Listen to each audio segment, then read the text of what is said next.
They told the client I made a $12 million mistake in the model. I had built that model for 3 weeks, and the number was right in every single version. Then someone changed one cell 2 days before delivery and signed it with their own name without realizing the file was watching. I am a senior consultant at an M&A advisory firm in Chicago. I am 34 and I am on the partner track, which in my world means a decade of 80-hour weeks for a chance at a title. I build financial valuation models. I am very good at it. That last part matters, because it is the reason this happened. In the spring, my firm was advising on a $400 million acquisition. I built the valuation model. 3 weeks of work. Every assumption sourced, every formula checked, every version saved to the firm's document system. The most important input in any valuation model is the discount rate. Get it wrong, and the entire valuation swings by millions. Mine was correct. I had triple-checked it. My engagement manager on the deal was a man named Garrett. He was 41. He was wonderful with clients and weak at the actual modeling, which is a common and survivable combination in consulting as long as someone like me is doing the build underneath him. Garrett presented my model to the client and referred to it, the entire meeting, as our analysis, by which the client understood his analysis. I let it go. That is how the hierarchy works. You build, they present, you wait your turn. 2 days before the final deliverable was due, the client's own analysts found an error during their review. The discount rate in the model was wrong. Not the rate I had used. A different one, lower, which had the effect of inflating the target company's valuation by about $12 million. An inflated valuation makes a deal look more attractive and easier to close. The client was not pleased to find it. A wrong discount rate in a final deliverable is the kind of error that makes a client wonder what else you got wrong. The firm was embarrassed. The partner on the deal wanted to know what had happened. And Garrett told him, with what I am told was genuine-sounding regret, that I had built the model and made the error, and that he had caught it too late to fix it before the client did. I found out I was being blamed when the partner asked to see me on a Thursday afternoon. He was not warm.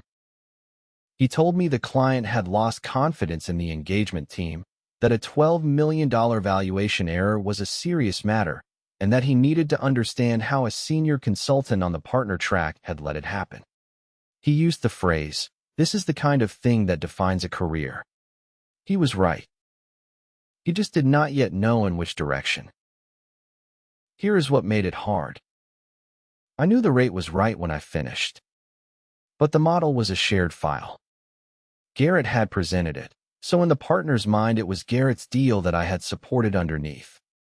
The wrong number was sitting in the file with no name attached to it that anyone had bothered to look for. It was my word against my engagement managers, and he had rank, client relationships, and a decade more tenure. In consulting, a senior consultant accusing her own engagement manager of sabotaging a deliverable is a career-limiting move even when she is right. Especially when she is right. I almost did the thing you were supposed to do. Apologize, take the development feedback, promise to be more careful, and quietly hope it did not follow me.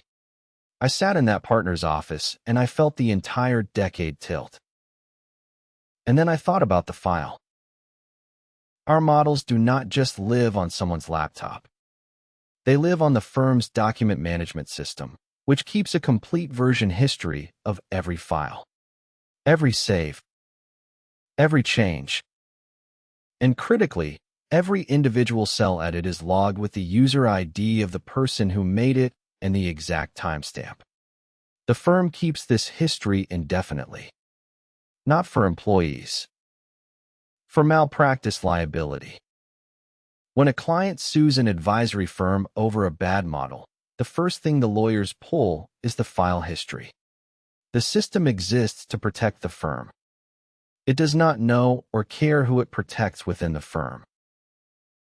I went back to my desk. I opened the version history of the model file. I scrolled back through 3 weeks of my own work.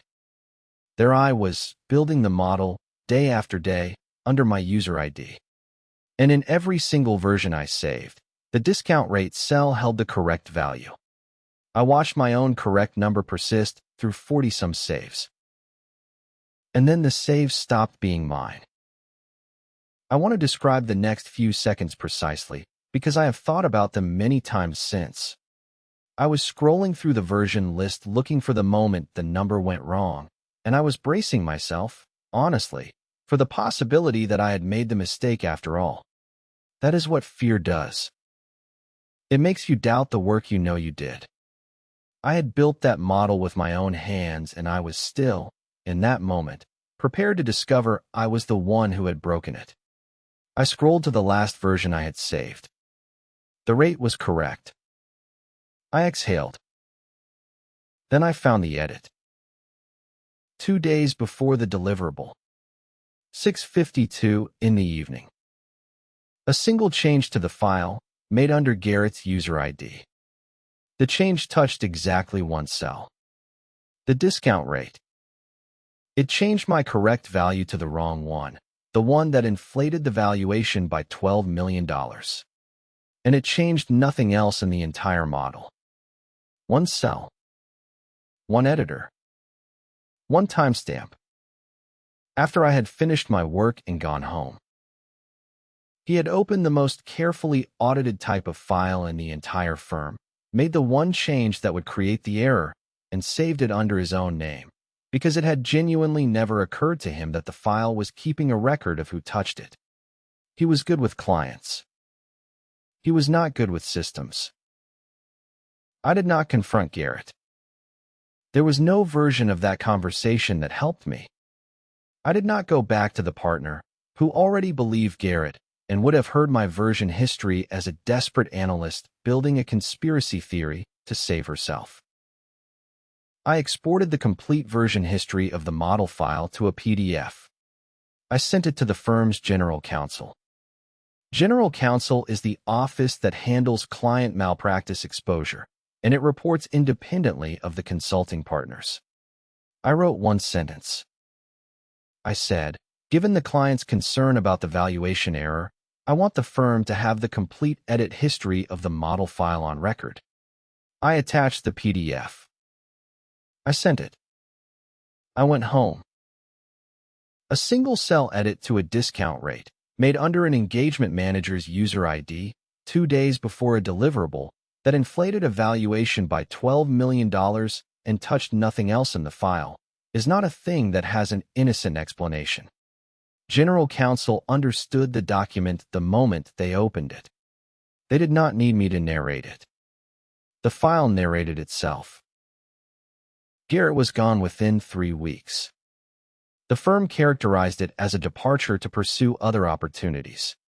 The client was told, carefully, that the engagement team had been restructured and that the firm stood behind the corrected valuation. The relationship survived. The following month, a partner I had worked with for years asked me to come to his office. I assumed it was about a new deal.